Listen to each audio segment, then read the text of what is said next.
Chapter 19. Only Ignorance.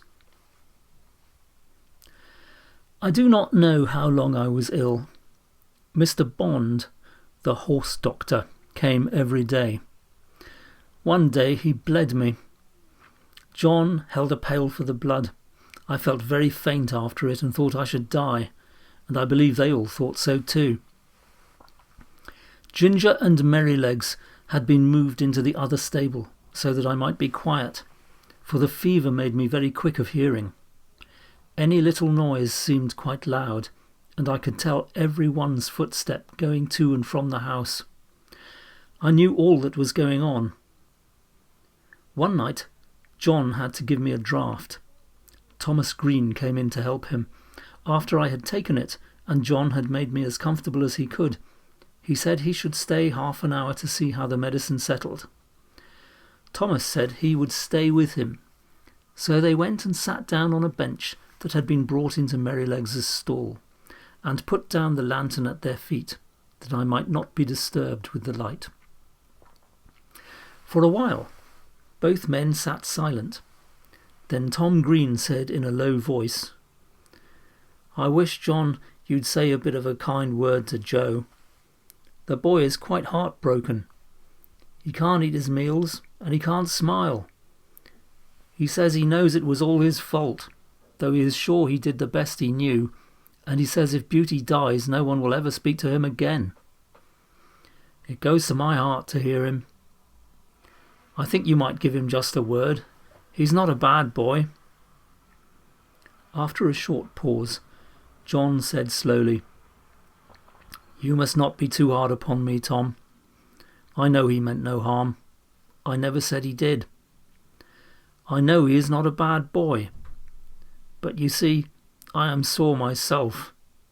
That horse is the pride of my heart, to say nothing of his being such a favourite with the master and mistress. And to think that his life may be flung away in this manner is more than I can bear. But if you think I am hard on the boy, I will try to give him a good word tomorrow. That is, if Beauty is better." "Well, John, thank you. I knew you did not wish to be too hard, and I am glad you see it was only ignorance." John's voice almost startled me as he answered, "Only ignorance? Only ignorance? How can you talk about only ignorance?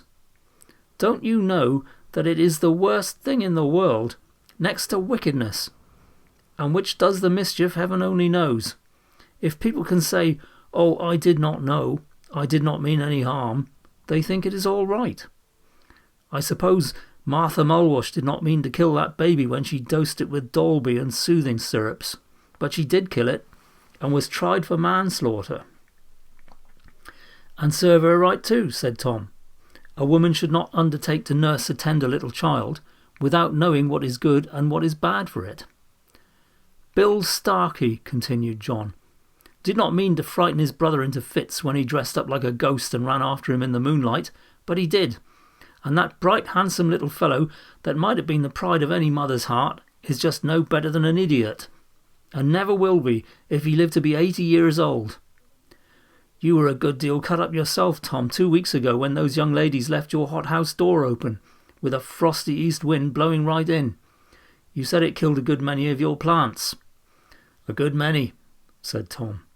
"There was not one of the tender cuttings that was not nipped off. I shall have to strike all over again, and the worst of it is that I don't know where to go to get fresh ones. I was nearly mad when I came in and saw what was done." "And yet," said John, "I am sure the young ladies did not mean it. It was only ignorance." I heard no more of this conversation, for the medicine did well and sent me to sleep, and in the morning I felt much better. But I often thought of John's words when I came to know more of the world.